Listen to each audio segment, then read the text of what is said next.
right, welcome to another Monday night laundry darkroom session.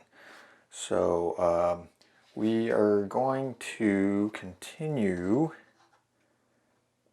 printing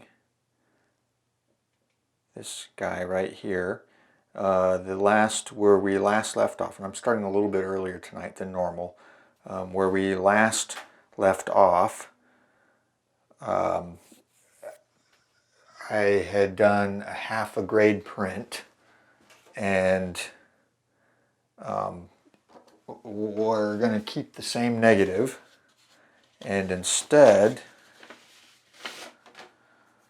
of a half a grade print, I think what I'm going to do is start, even though I'm pretty certain grade 2 is going to be too much contrast.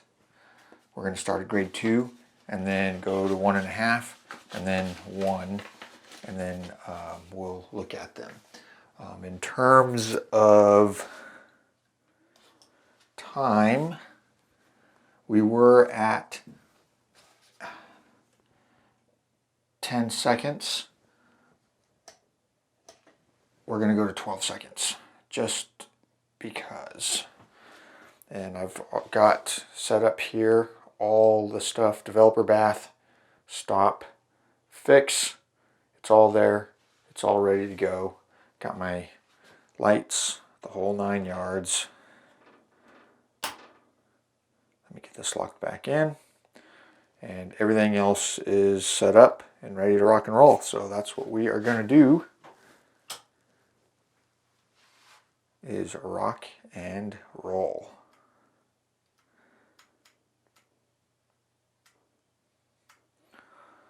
All right. Actually, we're going to go to, were we on 125th? 124th? Yeah, we were on 125th. Okay. That's not very... Hang on. Okay, so there's the frame.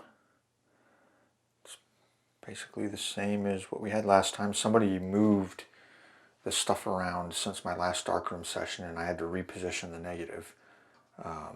But we're going to go back to F5.6 that we were before and put the grade 2 filter in, and then we will go from there. So we'll see what this looks like once we develop it. All right. So pretty much what I suspected was going to be the case. The contrast isn't horrible, but it's definitely got more contrast than I personally prefer. This is a grade 2. So we're going to do, I don't think a half a grade steps are really worth it, so we're going to do a grade 1. And then move on to the next negative, I think. Okay, so there is the grade 1 print. What I'll do at the end is set up the grade 0, the grade 1, and the grade 2 so that we can look at them and go from there. So I'll select the next negative that we're going to print. Once I get this washed and drying, and then we'll work on the next negative. All right. The next one we're going to print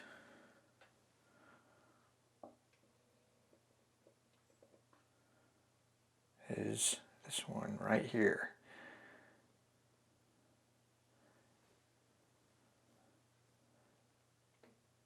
Another father-daughter moment in the car. We spend a lot of time together in the car, believe it or not. Got a lot of really happy snapshots in the car. So we're going to print that one 8x10. And like I said, there's a couple other ones on this roll that I am going to print, but I'm not going to record printing it. but one that I would really like to print, like an 8x12 or larger, would be this one right here. This one I would really like to print fairly large. It just strikes me as a nice printable one.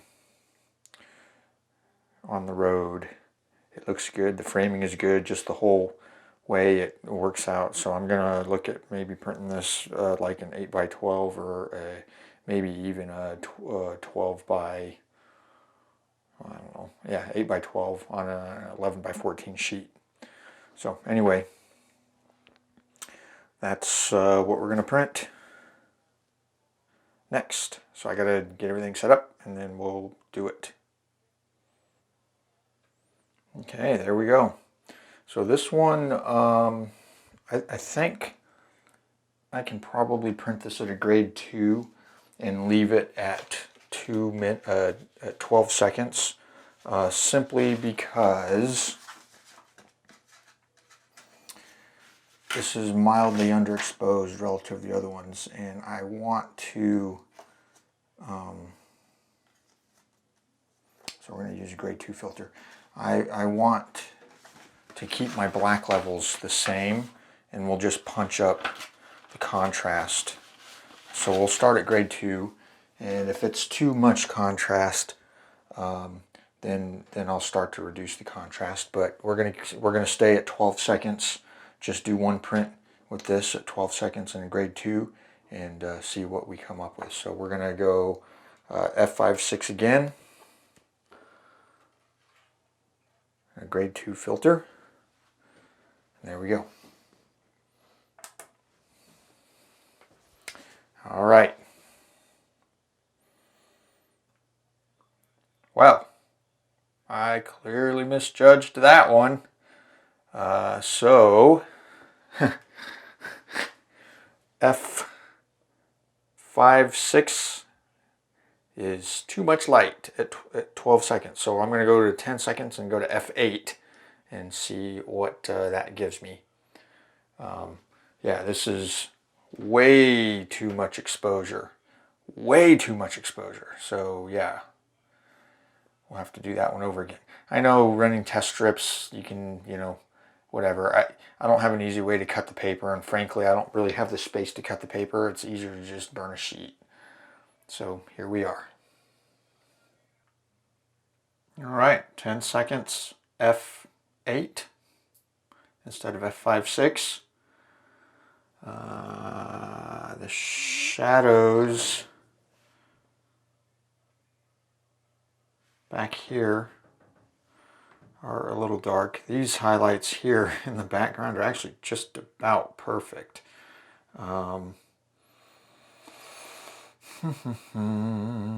This skin tone right here is just about perfect, but here we could use a little bit, I mean, it's not going totally to black.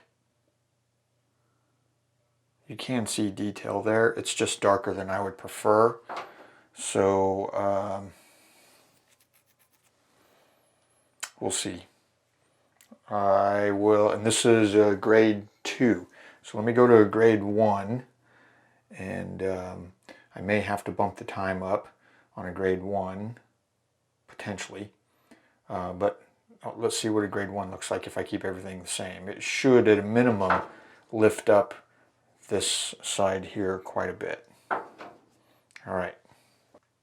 All right, grade 1.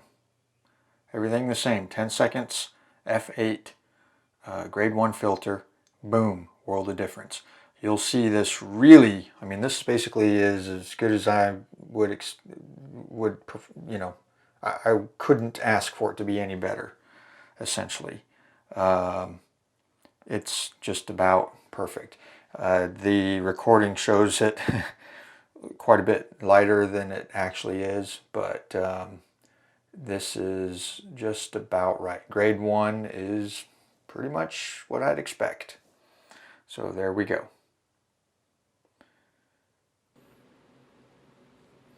Okay, So this is grade 0.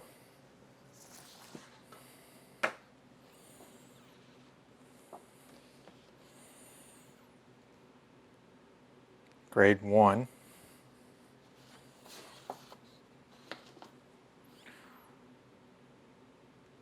Grade 2.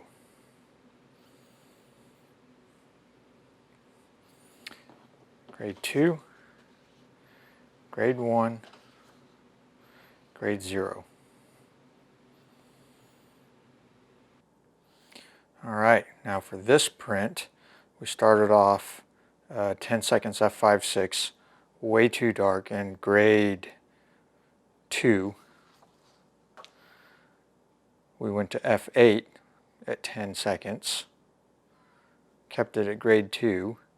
Up here, a little too dark. The shadow area, or the highlight area here is about right. The skin tones right around here are about right. It's here on the side of the face, it's too dark. So then I kept everything the same, but went to grade 1. And what a difference. So opened up all this shadow detail, totally opened it up. Highlights are still totally fine. Skin tone's still beautiful. I'm not nearly as dark on the shadow side of my face. All of this, you can actually see into this shadow now, as opposed to with a grade 2 you couldn't. So that's what multi-grade paper does. This was a Fomapan 200. I have a couple of other prints that I made, but I'm not going to share them because they're a little more personal. And but at any rate, yeah, that's this printing session. It's going on midnight, so I got to wrap this up and clean up. I'll see all of you on the next episode of Laundry Darkroom Prints.